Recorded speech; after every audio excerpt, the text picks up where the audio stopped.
Des détails à la plastique parfaite et une silhouette redessinée. Le château de Cangé retrouve une allure majestueuse et se prépare à poursuivre son histoire déjà bien avancée. Entre ses murs, l'on a accueilli un conseil des ministres au cours de la Seconde Guerre mondiale.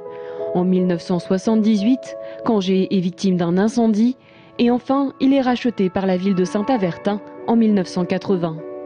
Des petites histoires noyées dans la grande que les tailleurs de pierre et sculpteurs révèlent aujourd'hui, après de longs mois de travail, parfois munis de bien peu d'informations. Ces petits personnages, ils restaient en fait la base de la sculpture. Il y avait des choses qui étaient cassées comme la tête, les bras. On a gardé quand même quelques traces. Et ensuite, le sculpteur, lui, a apporté des propositions en sachant qu'on a eu des photos complémentaires par la mairie. On n'a rien inventé. En fait, on a refait à l'identique exactement.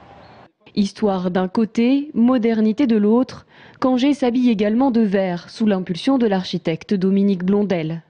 On va essayer de travailler avec les éléments qui le constituent et essayer de garder tout ce qui est traces de vie du bâtiment, des modifications qu'il a subies.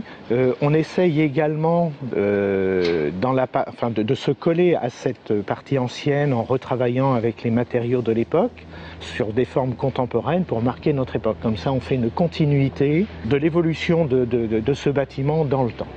S'inscrire dans le bâtiment sans le bafouer, tel est en effet le jeu subtil de l'architecte. Un bâtiment qui demain se devra d'être pratique et contemporain pour accueillir la culture et les nouvelles technologies.